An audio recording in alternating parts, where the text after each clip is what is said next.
Moderating our talk will be Scott Jaschik, a co-founder of Inside Higher Education. He's a longtime higher education writer and editor, a graduate of Cornell University. And Scott is going to introduce our panelists, so all of come up and join. We'll start with Carol Schneider. These people all have great backgrounds, and I'm going to just do greatest hits of who they are. Carol is president of the Association of American Colleges and Universities, a group that has worked tirelessly on all of these issues. She has also taught at the University of Chicago, DePaul University, Chicago State, and Boston University. Next to her is Stan Ikenberry, who was president of the University of Illinois from 1979 through 1995.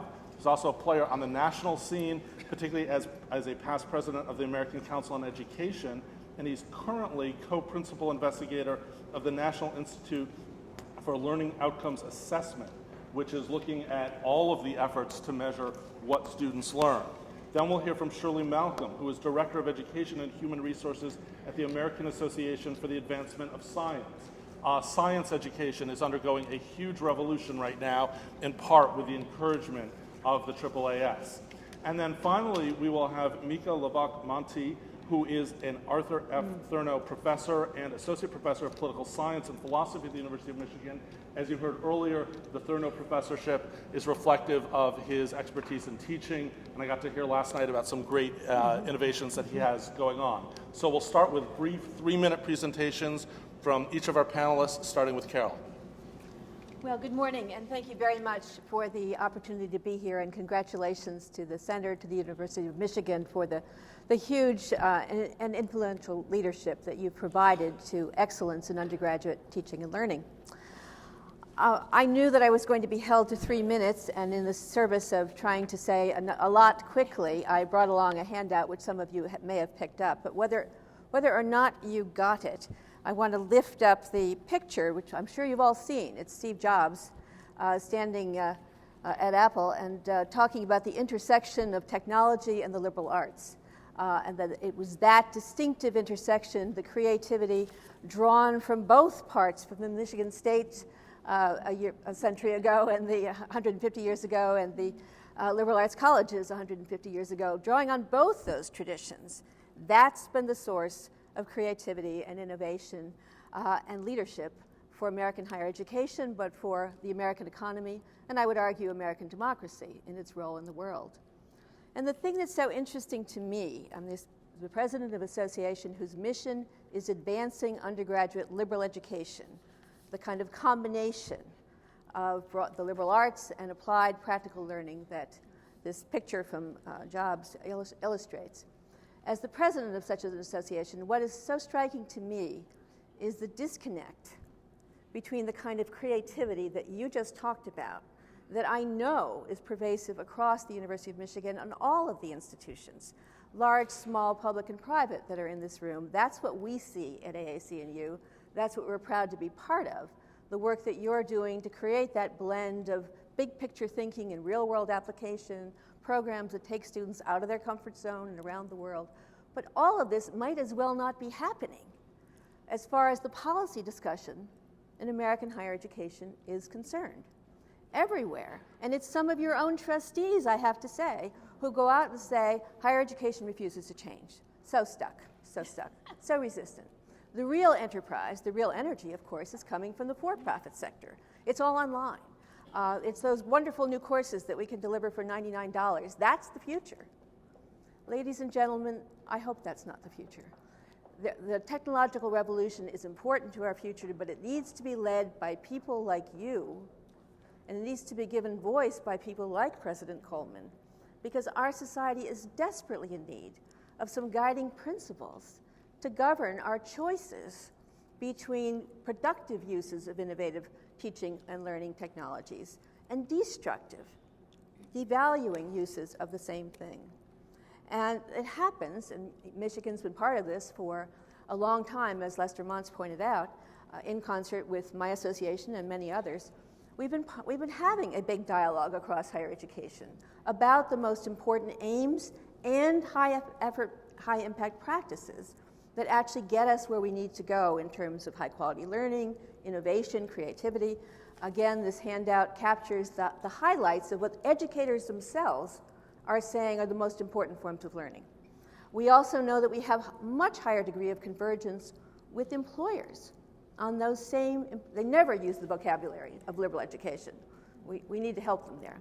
But they do talk about all the things that have been referenced thus far: creativity, innovation, integration, application, preparing people to be inventive and adaptive. We need to be leading a national conversation that goes beyond our own borders and beyond our own classrooms about the kind of learning that actually matters. And that's what I hope we will be kicking off with this celebration of a very distinguished history of leadership from the University of Michigan. Thank you. Stan?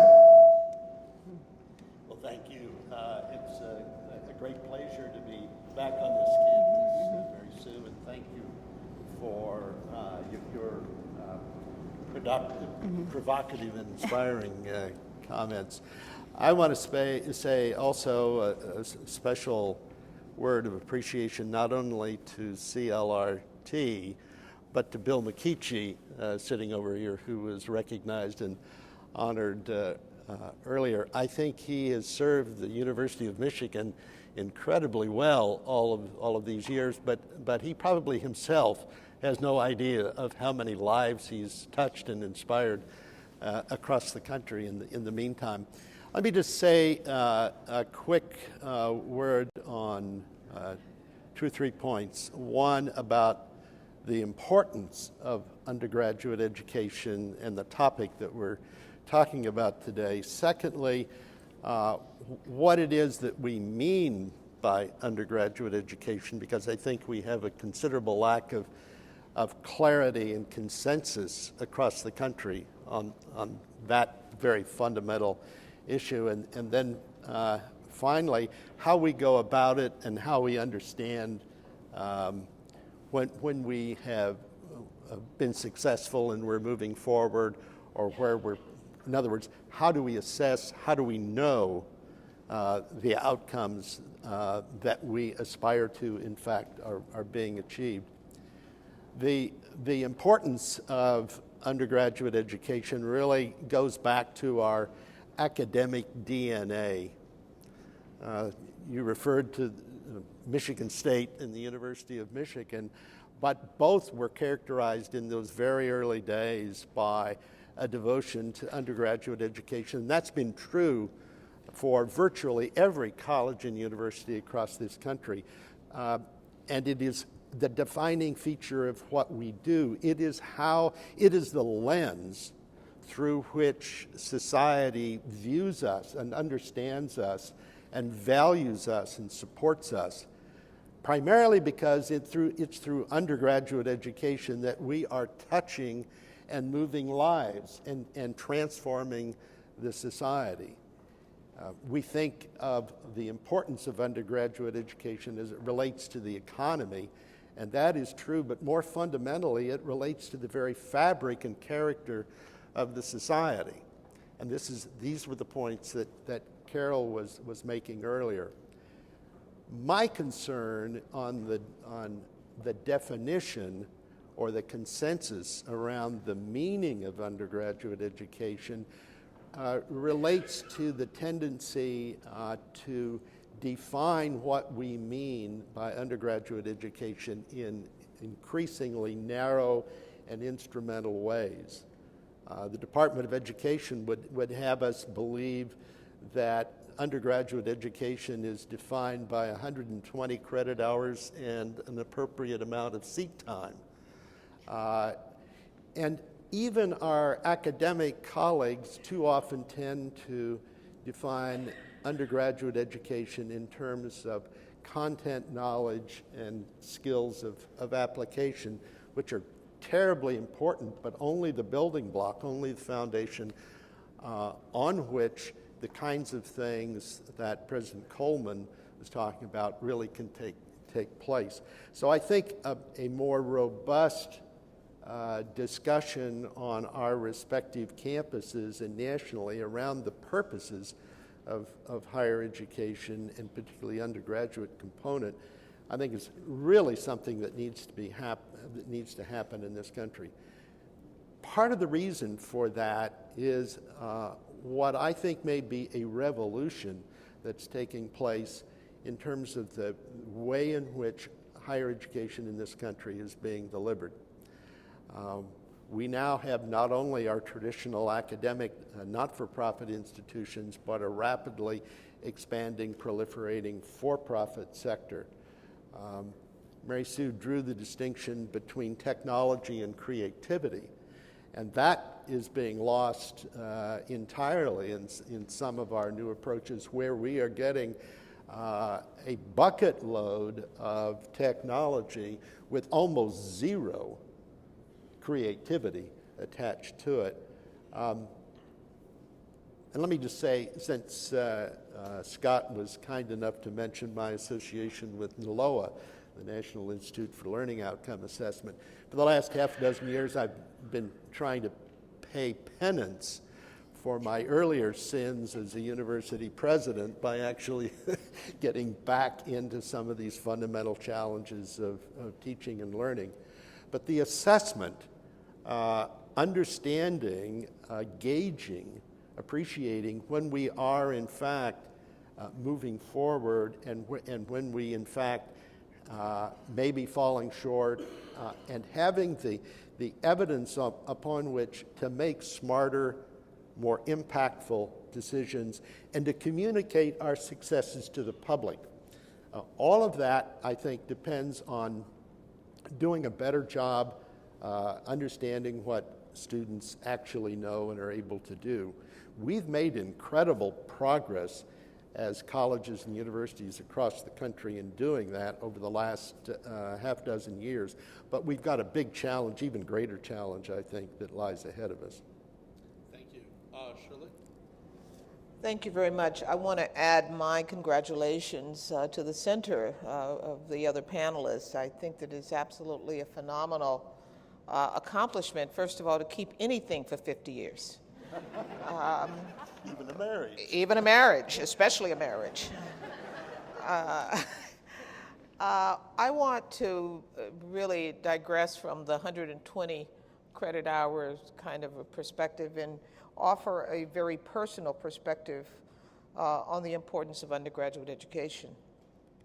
Almost 49 years ago, I left Birmingham, Alabama, and traveled to Seattle, where I enrolled at the University of Washington in the College of Arts and Sciences. For me, that trip was truly transformative.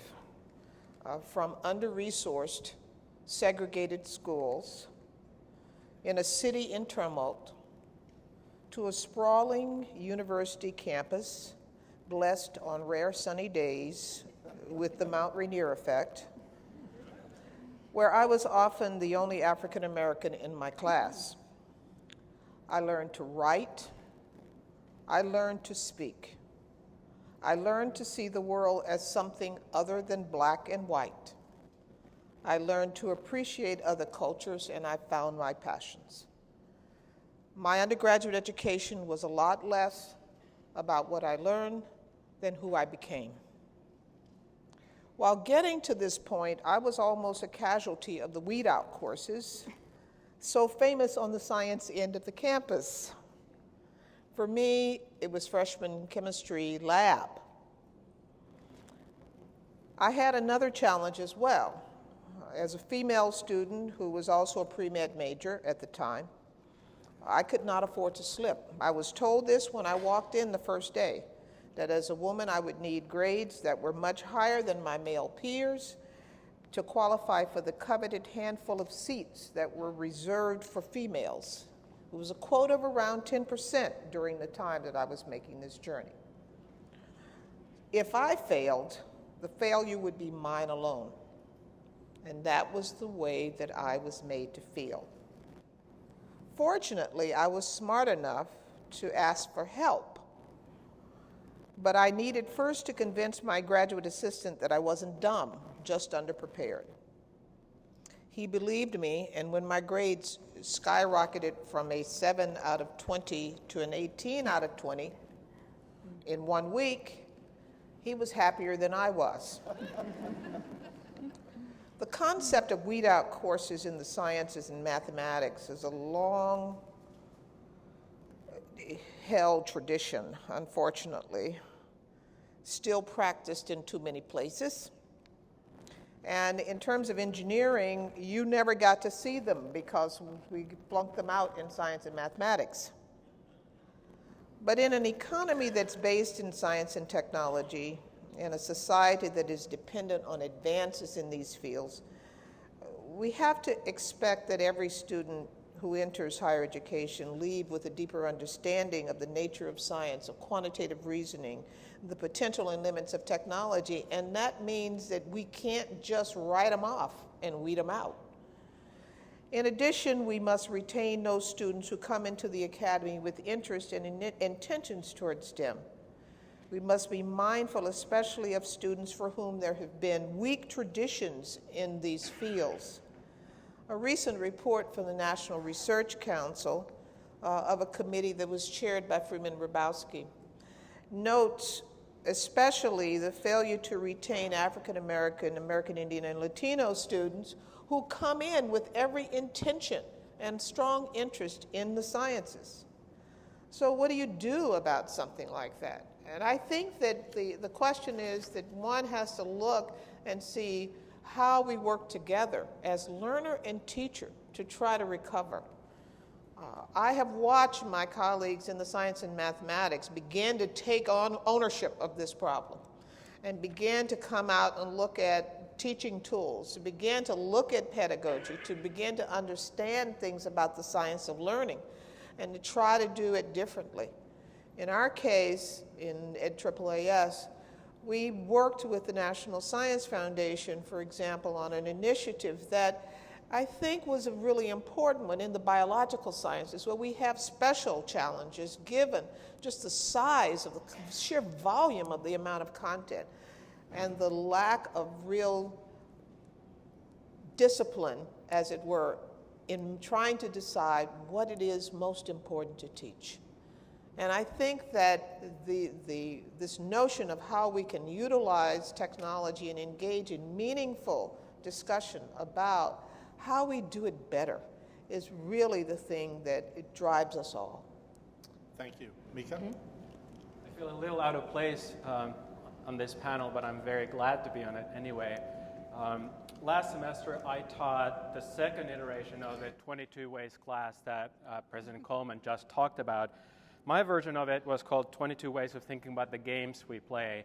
It was a lot of fun. It was actually a totally fabulous experience for me and at least to some of the students. But it also had lots of challenges and certainly challenges, even frustrations for some of the students. And I'll want to say a couple of things, both first about those challenges and then some of the reasons that made it so great. I think large research universities are not particularly nimble organizations as organizations. In fact, you could argue, I have argued sometimes, that they're the last remnant of feudalism in the world. Power is distributed into fiefdoms and among feudal lords. And this has lots of great benefits. I mean, all the great innovations that we have in terms of teaching and research are one obvious example of that. But it also has some significant costs. So just thinking about teaching, where I get away with doing things that my dean actually wouldn't want me to do because as a feudal lord I have quite a bit of autonomy, he can't fire me. Some of my colleagues can get away with 19th century pedagogy in their classrooms. And one of my frustrations in thinking about dealing with undergraduate students in particular has been to trying to encourage student autonomy, to get them to take charge of their own learning, to sort of crowdsource self-regulated learning to themselves. And why is this difficult? Because students are stupid? No, because they are rational beings who respond to incentives. And most of the incentives they still encounter, even in colleges, tend to make them think that higher education is about information retention, which in the age of Google is meaningless. Facts are less than dime a dozen. Information is not important. What they need to start to understand, what we've heard, is ideas of inquiry and real problem solving. So it's not that I'm saying that what I'm doing in my class is what some of us call ambitious teaching is the right way to go. But I'm saying that if we want to change undergraduate education, it's not enough to think about innovation at the course level. There has to be innovation at the institutional, various kinds of institutional level, curricular, institutional, and that's why I'm very excited to hear President Coleman commit, what I heard, institutional commitment to undergraduate education, and that's really exciting. And I want to return to thinking about the positives of this crazy class. So in a research university, we can't think about changing undergraduate education without thinking about graduate education, which we often see more as part of our research mission. The reason, at least at Michigan, is that our graduate students do so much and play such an important role in our undergraduate teaching. I don't think that's a problem. I think that's actually a good thing. But I think it's worth thinking about how we might do that better, especially where, at least in my discipline, there's a strong pressure, and maybe for good reasons, to reduce the number of PhDs we produce. So how to rethink about the relationship we have with our graduate student instructors. We call them GSIs at Michigan, you call them TAs elsewhere. So I want to return to thinking about my 22 Ways class. I have not taught a graduate course or seminar in 3 years. That's for a bunch of reasons, one of them having to do with the fact that I'm not sure that courses or seminars are the best mode of pedagogy at the graduate level. Despite that, I've taught graduate students every semester. In fact, I've taught with graduate students. And in this 22 ways of thinking about the games we play, where I had lots of guest lecturers, I learned tons from my colleagues from other departments. I learned tons from my students. But I also learned maybe most from my graduate student instructor, Ben Peterson, who effectively became my co-instructor in this class. We made it up as we went because we had guests who we didn't know what they would say. And that sort of got us thinking about what is the relationship we had. I would say that he had a better experience than he would have in a conventional faculty GSI division of labor. I certainly had a great time. He got advanced on his dissertation, and we are co-authoring a research paper connected to the themes of that class this summer. And this is in a class which is a crazy, wacky, interdisciplinary sophomore level course that's not even in my department. So I do think that we can reform undergraduate education at a research university, not at the expense of our research mission, but actually harnessing that research mission for it. Thank you so much. I wanted to start by asking a question based on what I hear when I talk to junior faculty members at research universities. And they are, to be honest, I think many of them are a little cynical about the professed commitment of research universities to teaching. And I think the word on the street among that group is, if you're a so-so to good teacher, but a great researcher who lands grants, you're going to be okay. The opposite, you're not going to get tenure. And so I'm curious, one, if you think that is a reality, and whether or not you think it's a reality or just conventional wisdom, what can universities do to change the culture about the relative importance of teaching in a professorial career? Let's start with the president. I certainly believe that young people believe it. I mean, I'm not going to say that, they don't have that belief. What I would hope, and I know that we work hard at this, I know throughout the institution, is that we work hard at trying to hold up exemplars of people who are creative and do this extraordinarily well. We've tried to increase the incentives. We now have much more rigorous examination and evaluation of teaching when people come up for tenure and for promotion. I mean, for us, I realize we have to walk the walk. It's not going to work if we say one thing and we never do anything else. And there are multiple ways in which to do this, but changing this perception, changing this expectation is extraordinarily hard. But, we are a university that expects excellent scholarship. So I'm not going to lie to a young person and say, if you come here and spend all your time doing wonderfully creative teaching and you do nothing in scholarship, and to advance your particular field, you're not going to maybe not be successful. I think that's probably right. But I am quite interested by what Mika says about, we put this too much in these little narrow categories, and we don't think about the intersections and how this what he talked about was a delightful experience with a graduate student and coming out with some research that may be very significant. So we have to constantly find ways to change that. Carol? Yeah, I want to zero in on something that was said in passing about this particular course, that it's part of an initiative, a university-wide initiative, as you described it, to focus on the sophomore year. And so I think we have to break out of the notion of thinking about each student, especially each young faculty member, a pre-tenure faculty member, as on her own, teaching her courses as well or as nimbly as possible while doing a million other things, and find ways to connect them with the ongoing collaborative efforts that all of your universities are involved in to actually improve the systemic quality of undergraduate education, so that the successes and the failures, there's always failures with innovation, aren't just on that person, but that person is part of a community that's working together to figure out how to create more successfully that hands-on, engaged, integrative, cross-disciplinary learning that you're talking about, we're modeling. So I think the more we can have communities of shared purpose that young faculty are part of, that graduate students are part of, that students who are interested in this kind of thing are part of, the better off we'll be. Mika, I'm just curious to put you on the spot as a professor. Obviously, you spent a lot of time thinking about creativity in the classroom. Before you had tenure, were your priorities any different? I was a little more secretive about them.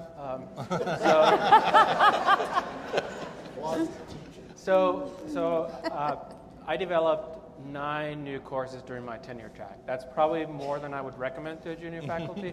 But I also had decided, one of the reasons I discovered early on that you can combine teaching and research in various ways.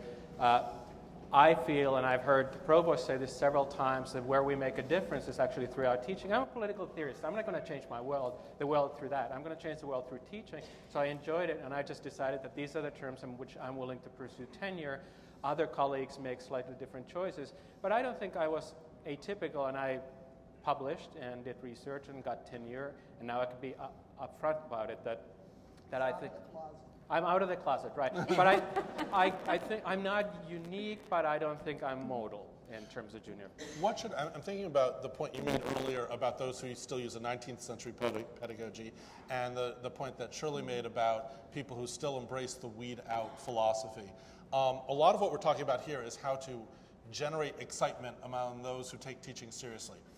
What do you do about those who are not in this room because it's not their priority, who are using a 19th century pedagogy and have tenure, or who have been weeding students out for years? How do you tackle that part of the equation? Me? Yeah. Well. What is it? You make progress one retirement at a time? Mm-hmm. In some cases, you basically, that's the way that it has to go.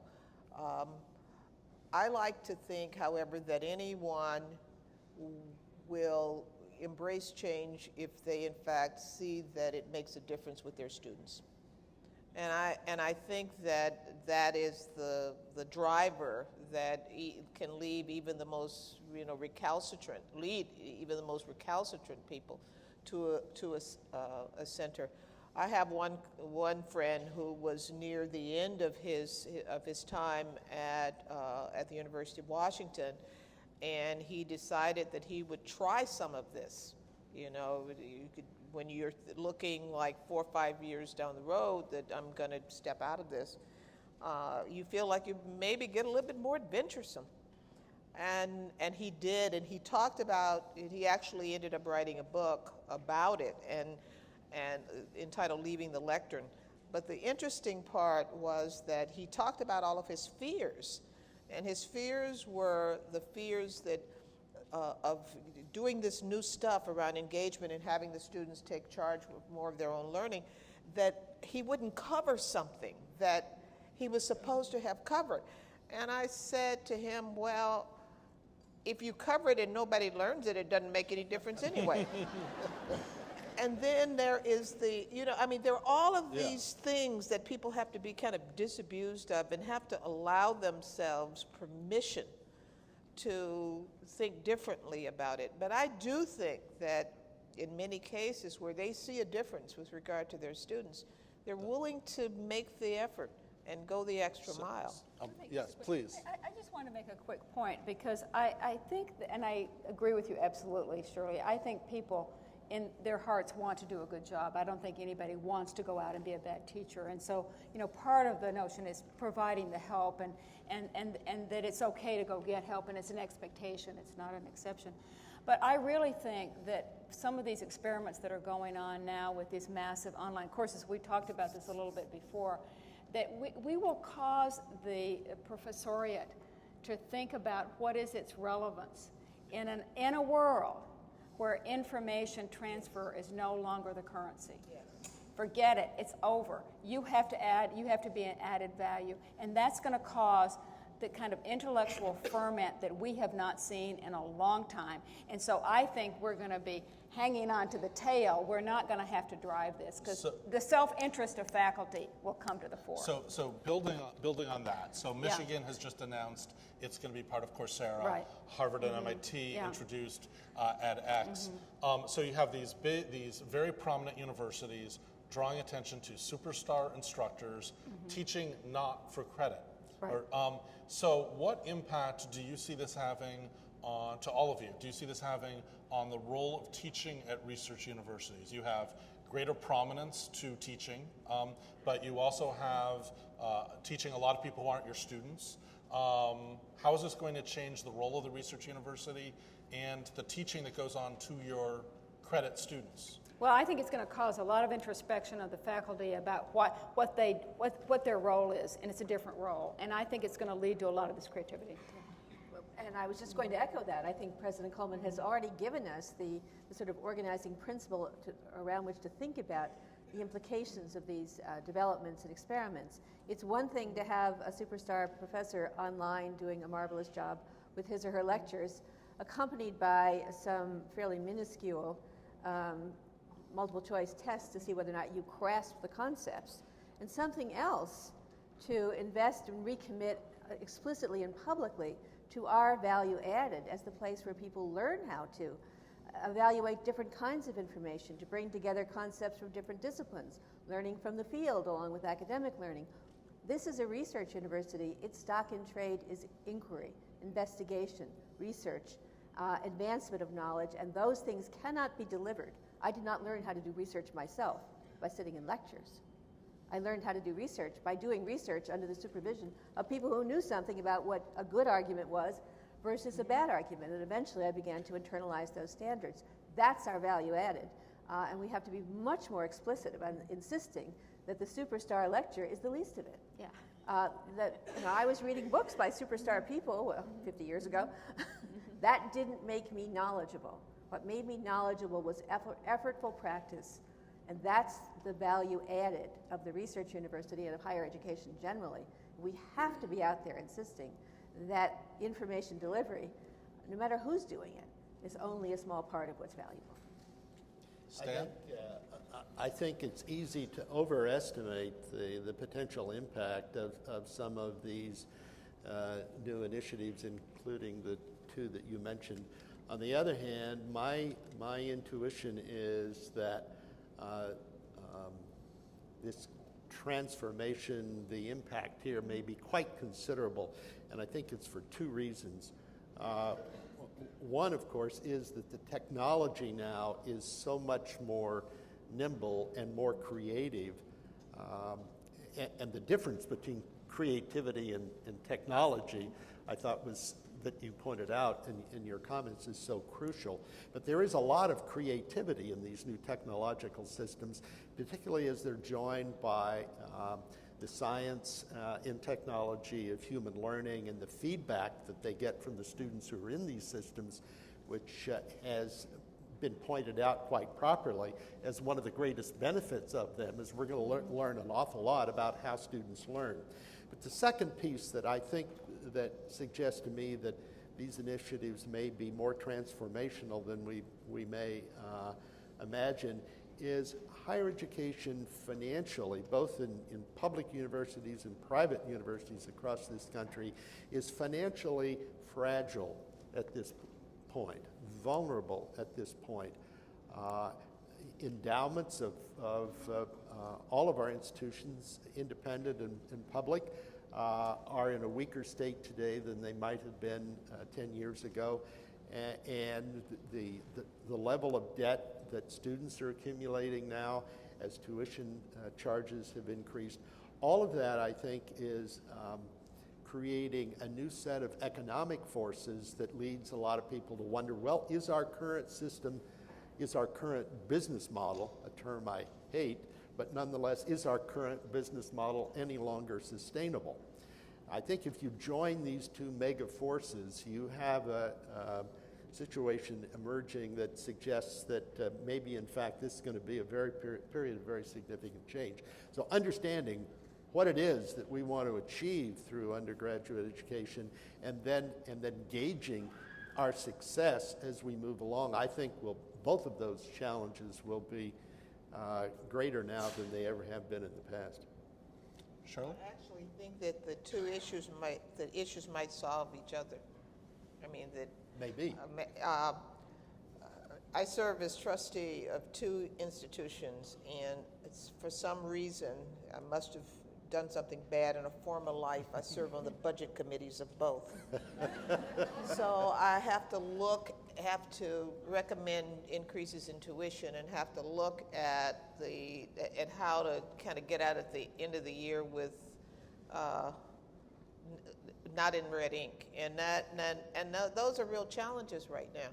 But it makes us start to think very differently, I think, about the nature of the education that we are going to be providing.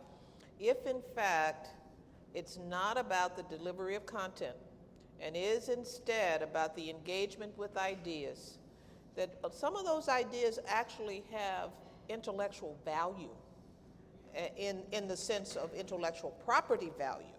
And we begin to think very differently about how we engage students in the time that they may be in the classroom. We hear a lot of conversation right now about flipped classrooms, in which case the lecture is online and the conversation is in the classroom. And it's about solving problems and addressing ideas and things like this. And if that then becomes the case, maybe the institution becomes more valuable, not just in terms of what it gives, but in what students get, but in terms of what it pushes out into the larger society and community and the globe. So maybe instead of seeing this as lemons that we've been handed, is there a way to think about really turning this into lemonade? Maybe pushing out good content will help a larger society that may feel at a distance from higher education to embrace it more in terms of the value added for them as citizens. So just to follow up on that before I get to Mika, so we heard earlier that Michigan is proud of having one of the greatest freshman calculus courses taught by its provost. Should that be going out, 5 years from now, should 20% of college freshmen get their lecture in calculus from Michigan and get their professors out of the lecturing business? We should try all kinds of things. And I think that if you have people who are not good lecturers and you have a Michigan lecturer who is a good lecturer, let that happen, and then let more direct kind of interaction happen in the classroom. I'm willing to try things. I mean, my feeling is that if what you have isn't working, that may be a good clue that you should try something else. Very good point. And then just, Mika, from your perspective, how do you see the massive online open courses changing things? Fortunately, thinking about the economic pressures or solving the economic pressures are well above my pay grade. But I agree that it's important I think it's important for us faculty to be aware of those so that we don't engage in this sort of free riding or collective action problem. I don't have to change because the system does actually, threats to the system are threats to us, even though a lot of us don't think that. A couple of quick observations, though. I think I mean, first of all, the way Provost Hanlon and Michigan teaches calculus can't be farmed out to MOOCs because it's so much participatory and happens in classrooms. And so that's one of the things. And one other observation I want to make is that I've been kind of secretly teaching a hybrid mode of learning a couple of years. I've been broadcasting my large lectures live to the whole world, mainly my parents in Finland to watch. And while students are interacting with me, and whether they're at home or in their jammies in their dorm. And that's not, of course, a MOOC. It's not a massive online course, but it is a way of realizing that, look, the stark division between brick and mortar and online or distance, that's gone a long time ago. And we need to think about what are the affordances of these technologies instead of just saying distance learning is our threat. We need to think about, again, what we can do. And that's where both sort of the business end and the sort of institutional level thinking is important, and how us instructors handle those kinds of classrooms. We've got a ton of questions, so I want to start to get to some of them from the audience. And the first one reflects what a lot of faculty members hear. How would you respond to a parent who says, "My daughter is majoring in sociology. I wish she would change her major to business or education so that she could get a job"? This is from an ed developer. And I think it's interesting because for all of the interest here in teaching, many students and parents have very practical issues that they're focused on. What would you tell this parent? Carol? Well, I'd love to talk to this parent. Because the research shows overwhelmingly that it isn't your major. It's whether or not you're leaving college with a highly valued skill set of all the things we've been talking about: problem solving, critical thinking, adaptivity, writing. And I would say, I hope I could be giving comfort that the sociology major is in fact developing all of those capacities, and therefore the student is going to be very well prepared. But I'd also hope I could be saying that our program gets students out into the field. They're doing internships. They're meeting future employers. We have a very clear pathway to help them get from college to career. And so it's not so much the major, it's the complete whole of the education here, and especially the repeated practice on capabilities that have high value in the marketplace. And all of this is on my handout. I spend a lot of time giving presentations on a topic entitled, "What else can you do with a PhD?" Because it isn't just the undergraduates that worry about this. It's really graduate students who have committed so much to this. And I totally agree with Carol that it's the what do you learn? You can use any vehicle, any subject area vehicle, in order to really learn some things that will make you extremely employable.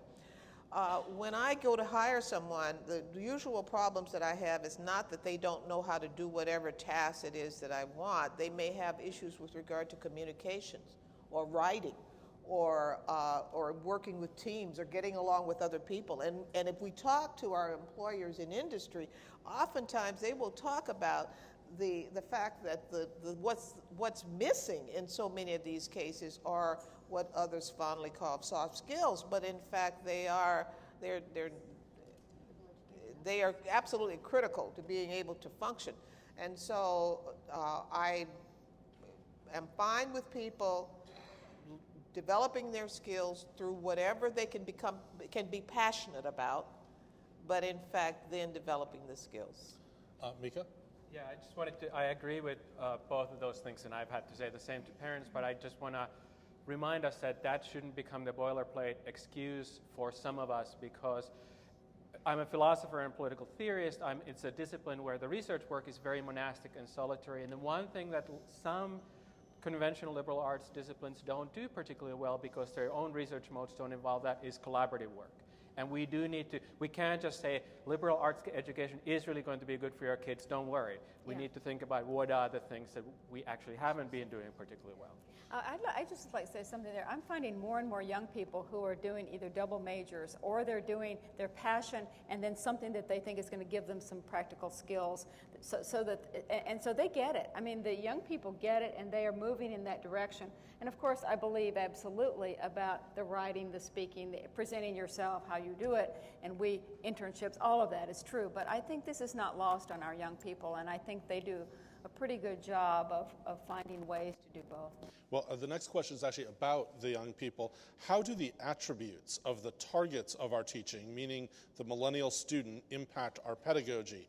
And the questioner mentions as possible attributes that they may be sheltered, that they may have been overpraised, that they may have helicopter parents. Others that I'm going to be curious about, they're more likely to be tech natives than people in the past. It may be a more diverse student population. So I guess as you think about the students, how does that affect what's hot and what should be hot in pedagogy? I think they get disabused or praised pretty quickly when they come here. If they don't produce, I mean, we expect them to learn how to maneuver in a complex organization, which is good. But these other, I'd like to hear from Mika, you too, about what you see in the classroom, because I don't kind of see them in the classroom. My pet peeve is the myth of the tech-savvy student. Just because they can text faster than you doesn't actually mean that they understand technology. And they are tech-native in certain ways, but students are, their technological understanding in most cases, again, there's huge variety, is relatively skin-deep. And I think it's important for us to recognize that so that those of you who are not on the bleeding edge in terms of technology should realize not to worry. And one thing that we can do is we can actually harness that student technological understanding when they do have it. So I think that, again, I'm finding it in my own courses, there are a bunch of things I learned from my students, and being willing to admit that, that's one thing. So on the technology front, and I agree with President Coleman, I think that they will get disabused of just the constant praise. And we have this interesting phenomenon. We admit very good students at Michigan, but they stratify. They end up still, I mean, sure, there's great inflation, but they end up spanning the grade range, and they realize that they have to do the work to get the grades. I want to zero in on another aspect of it, and that's their idealism, and what a university of this kind and all your kind can do to tap into that idealism and take it to another level. And here I have in mind some research that AAC&U did with scholars at the University of Michigan, asking 24,000 students entering 23 different institutions whether or not they thought it was important that their education prepare them to contribute to society, to give something back to the community, to engage perspectives different than their own, to develop an ethical reasoning and action. And the thing that was most striking about those 24,000 responses from students, stratified across all classes, is that year by year, these students' perception that their institutions cared about these questions went down. So half of the first-year students thought their institutions really cared, but only something like a third of the seniors thought that. I think that has a lot to do with the way we structure our majors, because I think there's a big, real front-loading of community-based learning in the first 2 years. And after that, it's catch as catch can. Some majors do and some don't. But I think we could be much more intentional about tapping into the idealism, the sense. Remember, more than half of these students wanted college to be about that. I think we ought to be capturing that and doing much more with it. I think the whole concept of engagement that has been true for all of us in our own educational experience for decades is especially true for today's generation of students. Today's generation of student is more in contact with society, while at the same time being more insulated and isolated from much of society. Understanding really the nature of the workplace, the nature of interpersonal interaction, the nature of the ways in which problems get solved in our society, in which conflicts are resolved.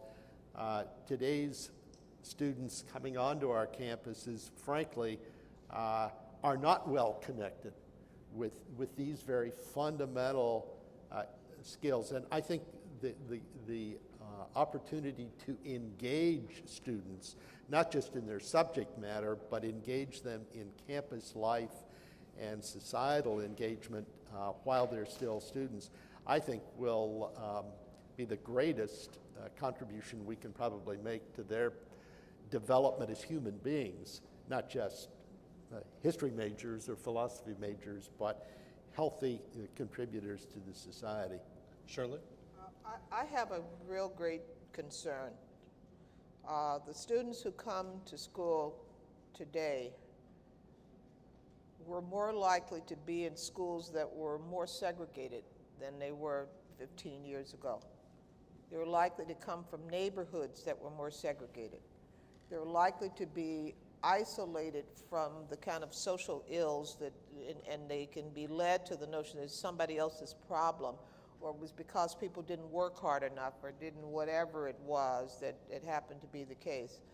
And even when you have different groups of students on campus, it doesn't necessarily mean that they are engaging around issues in ways that they are likely to leave the institution with a real sense of history, of social justice, of the kind of valuing of the global perspectives that they are able to get in this kind of an environment. And I guess that in the long run, working as I do in Washington, I see how that plays out. Deep partisan divisions, deep ideological divisions that are exaggerated and exacerbated in policy and in decision making, but without really reflecting on how you can compromise and how you can work together. Some of the things that Stan is talking about, how you can take on a project and actually engage on that project together to some long-term social good. I mean, I think that somehow that has to be a part. I love the example that was given about trying to develop devices that could operate in developing. That's the kind of thing that you're talking about, or trying to imagine what it would take to get seniors totally online or with access to technology, something that really removes a student from just the kind of mindless focus on myself and my interest, the kind of other-focused. Another question. If we were to tell new junior faculty that they must show achievement as a scholar and significant development as a teacher in order to win tenure and promotion, how would the tenure process have to change to accommodate these expectations?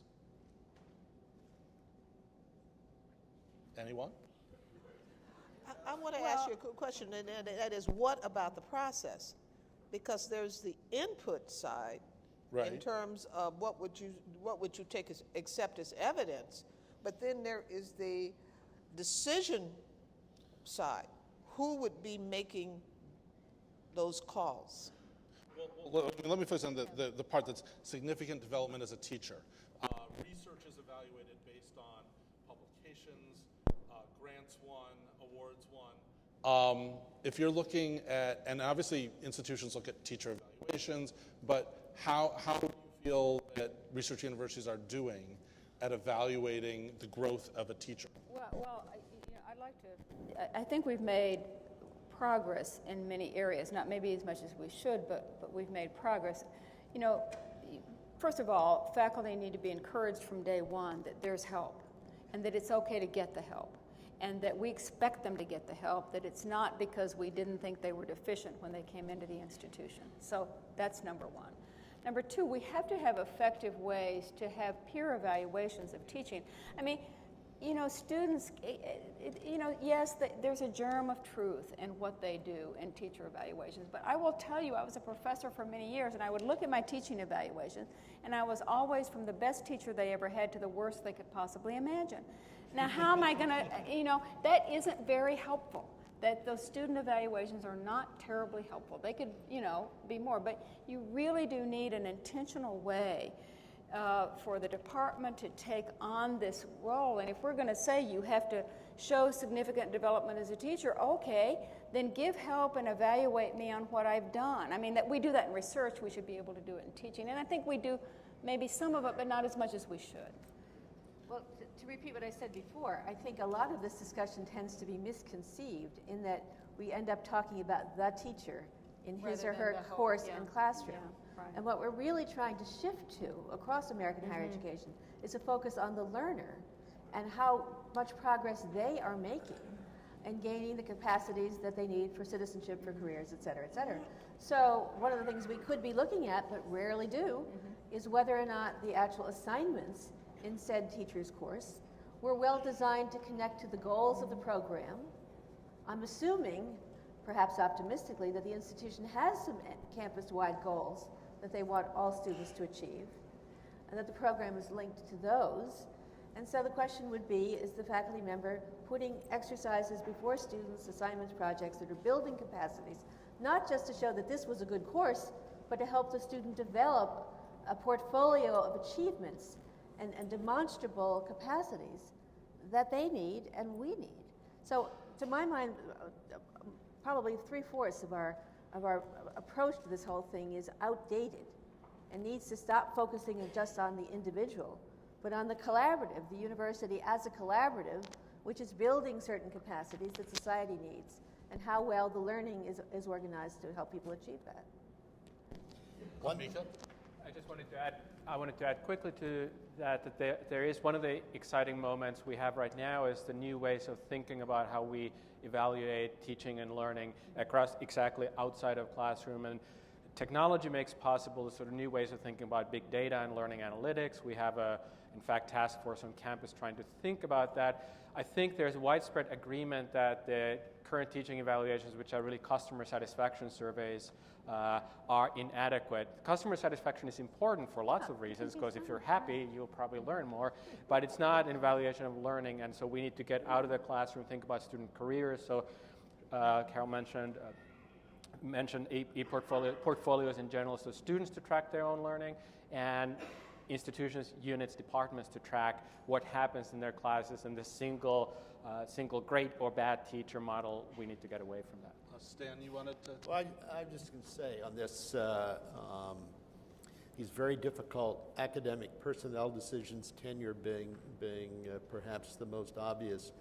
I think we shouldn't underestimate the impact that academic leaders and senior faculty members can have on supporting and changing the campus culture in positive ways.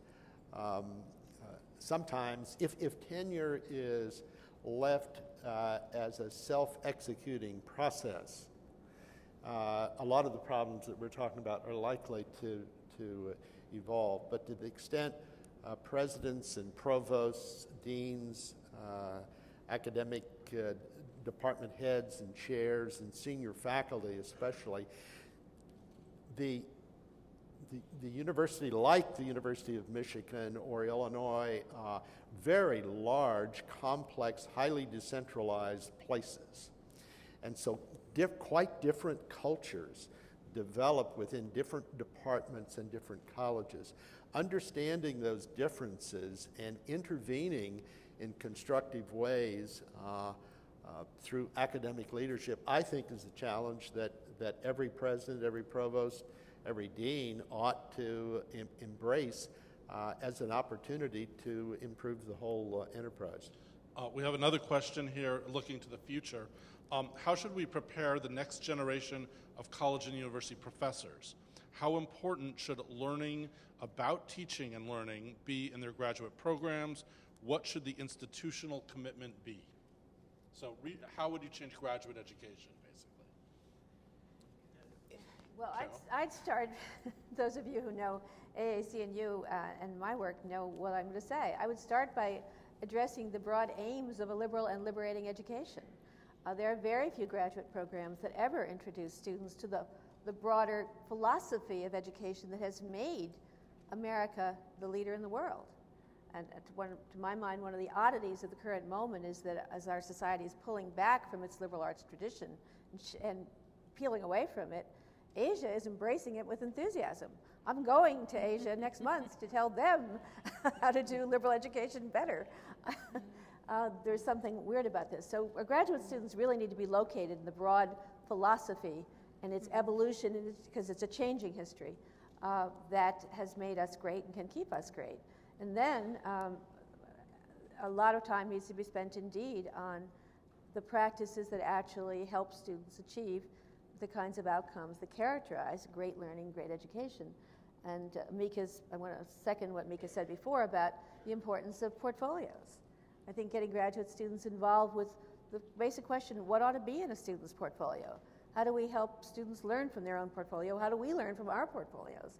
There's a whole set of interactive questions that we need to be engaging, far beyond how I lead a lecture or lead a seminar or lead a discussion group. Other ideas about graduate education? Mika?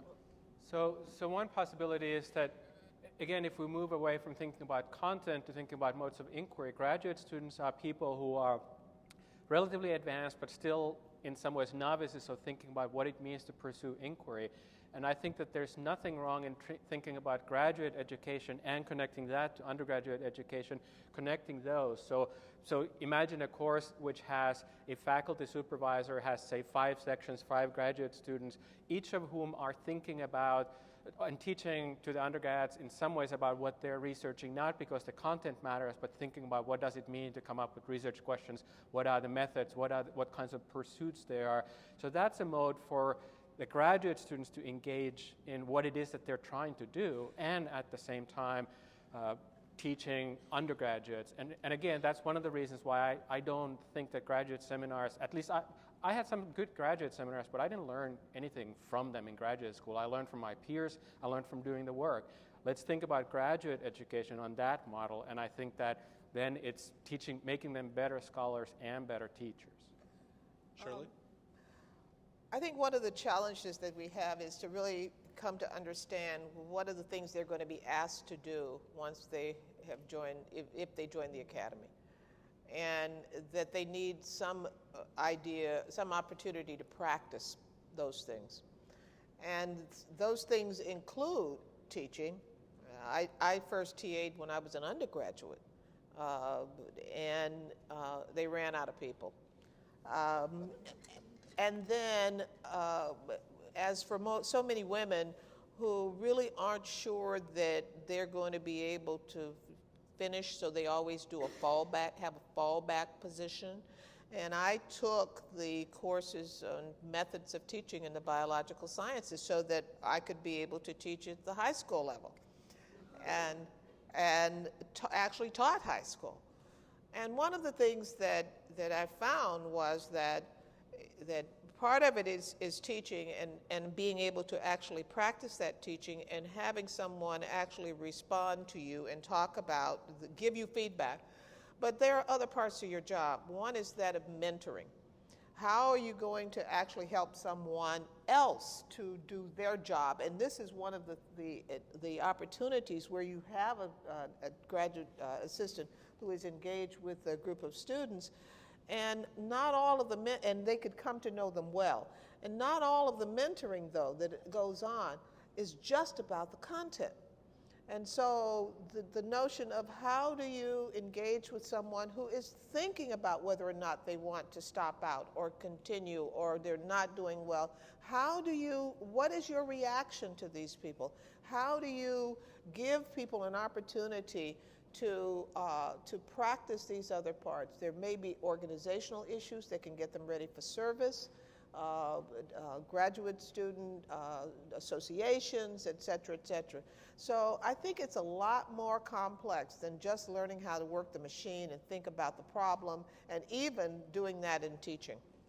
I'm sorry that we're out of time, so we couldn't get to more questions, but would you please join me in thanking this excellent panel?